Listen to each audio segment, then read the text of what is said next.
ठीक है, मला असं वाटतं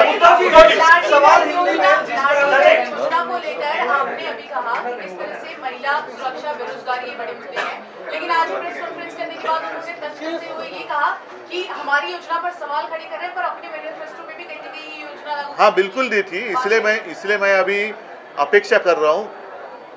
चुनाव आयोग ने रोक लगाई थी, अब चुनाव खत्म हो गए हैं, उन्होंने तो 2100 रुपया डिक्लेयर किया है, तो कल से शुरू करें, हम इंतजार कर रहे हैं।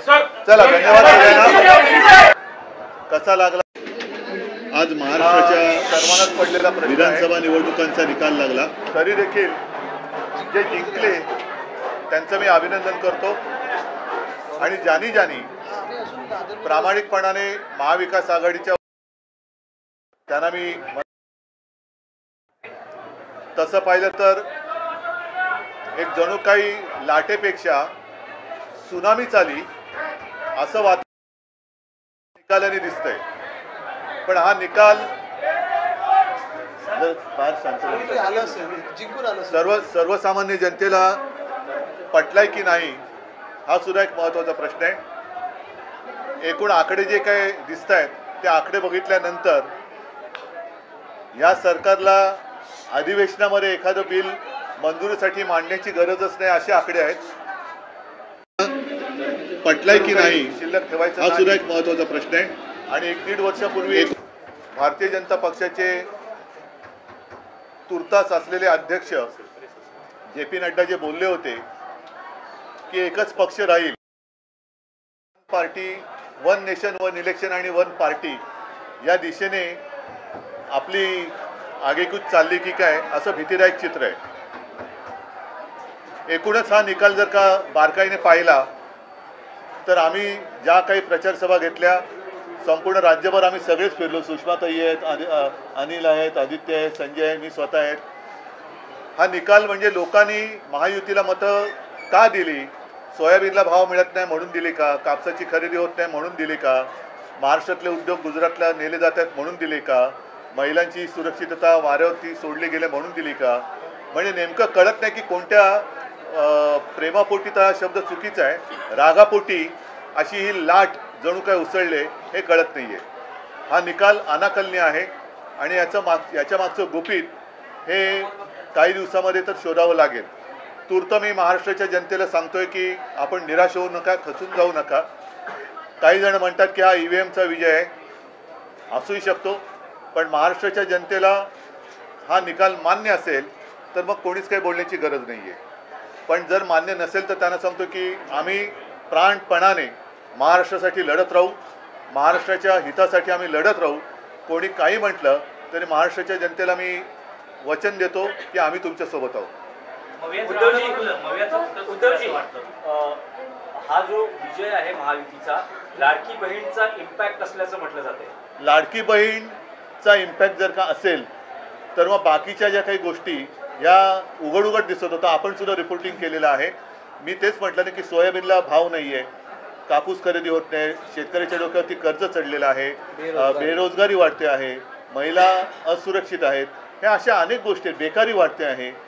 तर लाडकी बहीण पेक्षा ज्या महिला आमच्या सभेला प्रचंड संख्येने येत होत्या त्यांच्यासमोर प्रश्न होता की घर कसं वाढवायचं, चालवायचं, कारण महागाई वाढते म्हणजे वाढती महागाईची शाबासकी म्हणून या सरकारला मत दिलं का? आणि आता मला एक असं वाटतं प्रामाणिकपणे, हा टोमणा नाही, की यावेळेला तरी अस्सल भाजपचा कोणतरी मुख्यमंत्री होईल अशी अपेक्षा आहे किंवा आशा आहे। महाराष्ट्र विकास आघाडीचं आम्ही फार प्रामाणिकपणाने वागलो, हे चुकलं की काय असं मला वाटतंय।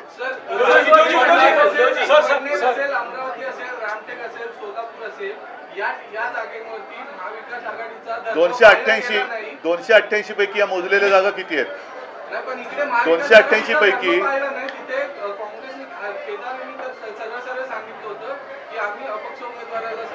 बरोबर आहे, पण 288 पैकी ह्या जागा किती आहेत आणि अशाच काही जागा या त्यांच्याकडे पण आहेत।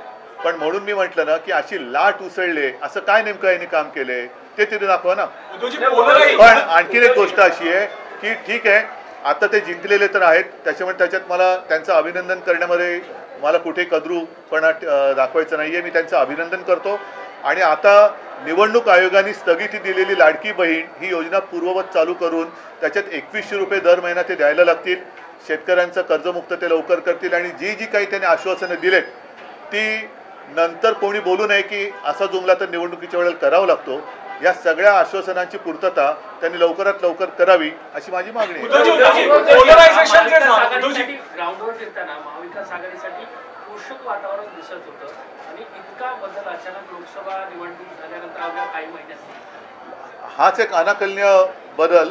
आणि मला असं वाटतं की करोनाच्या काळामध्ये कुटुंब प्रमुखाप्रमाणे माझं ऐकणारा महाराष्ट्र हा माझ्याशी असा वागेल याच्यावरती माझा विश्वास नाही आहे. कारण मी जे जे सांगत आलो त्याच तळमळीने याही वेळेला मी महाराष्ट्राला मनापासून तळमळीने सांगितलं होतं. आणि असा हा माझा महाराष्ट्र हा असा वागेल याच्यावरती माझा विश्वास नाही आहे. नक्की काहीतरी गडबड आहे. आखिरी के दिनों में जो हिंदू मुस्लिम एक पोलराइजेशन दिखाई दिया, खुल के बात कर रहे थे, बटेंगे तो कटेंगे, आपको लगता है ये कुछ नहीं चला क्योंकि बेकारी तो कुछ चीज़ें ऐसी होती कि जो सेक्युलर होती है. जैसे बेकारी है, महंगाई है, वो सेक्युलर है. सभी को महंगाई की मार पड़ रही है. सभी को जो बेरोजगारी है वो सता रही है. तो ऐसे कुछ नहीं. एकनाथ शिंदे यांच्या शिवसेनेच्या जवळपास 55 जागा आलेल्या आहेत. त्यांचं असं म्हणणं आहे की या निकालातून बाळासाहेबांचे विचारांचे खरे पहिली गोष्ट अशी आहे की इथेच पहिला मुद्दा असा आहे की 2.5 वर्ष होऊन सुद्धा न्यायालयातनं आम्हाला शरद पवारांशी बोलणं झालं का? काँग्रेसचे दिग्गज नेते बाळासाहेब थोरात, यशोमती शरद पवारांशी किंवा मग काँग्रेसच्या बड्या नेत्यांशी नाही अद्याप बोलणी झालेली नाहीये. मी आता पहिल्या प्रथम आपल्याशी बोलतोय आणि आपल्या माध्यमातून मी जनतेशी बोलतोय.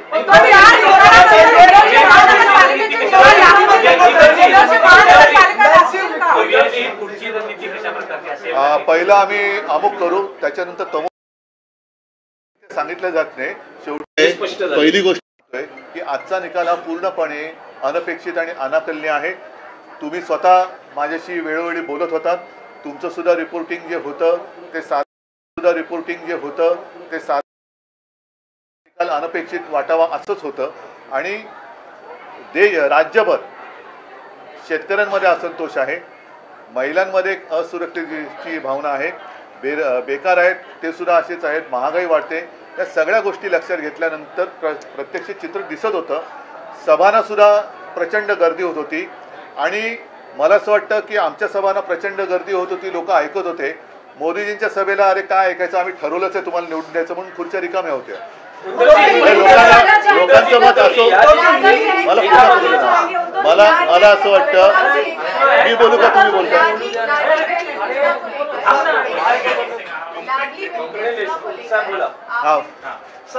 नाही मला असं वाटतं की आमच्या सभांना प्रचंड गर्दी होत होती. आमचं भाषण पूर्णपणे ऐकत होते. मोदींच्या आणि अमित शहाना तर नंतर सभा घेण्याची गरज लागली नाही. कारण लोक म्हणत होते तुमचं ऐकायची गरजच नाही, आम्ही तुम्हाला मत द्यायचं ठरवलंच आहे. म्हणून त्यांच्या खुर्च्या रिकाम्या पडलेल्या होत्या. मग लोकांनी एवढं पक्क केलं होतं का की यांच्या सभेला जाण्याची गरजच नाही, यांचं सगळंच पटलं आम्हाला. म्हणजे रिकाम्या सभांचे व्हिडिओ फोटो सगळे येत होते. त्यांचं भाषण चालू असताना लोक सभा सोडून जात होते. मग हे लोक अर्धवट भाषणं त्यांची ऐकून मतं ठरवत होती का? हा एक संशोधनाचा विषय. मतदानाची टक्केवारी जी आहे ती मध्यरात्री घोषित करण्यात आली, उशिरा घोषित करण्यात आली. यामध्ये काय वाटतं का तुम्हाला? आता याच्यामध्ये नेमकं खरं काय ते आपले सगळ्यांचे 17C फॉर्म हे राज्यभर तपासल्यानंतर कळेल की त्या 17C फॉर्ममध्ये मतदान किती झालेलं, त्याच्यानंतर टक्केवारी वाढली असेल तर गफलत आहे. जागा आणि दुसऱ्या बाजूला माहीम असेल, वरळी असेल, वांद्रे पूर्व या राखलेल्या जागा, यावर तुमची काय प्रतिक्रिया? राखलेल्या जागा आम्ही राखलेल्या आहेत आणि हरलेल्या जागा आम्ही हरलेलो. विशेषतः माहीम ही जी जागा होती महाराष्ट्राचं लक्ष होतं, आमची जिंकलेली जागा होती ना, ती राखली आम्ही. धारावी के टेंडर को लेकर आप लोगों ने काफी विरोध किया था, लेकिन अब राज्य में इनकी सरकार बनने जा रही है. अब धारावी को लेकर आगे क्या कुछ करेंगे? पहले धारावी के बारे में यूएस गवर्नमेंट क्या भूमिका लेती है वो देखनी पड़ेगी.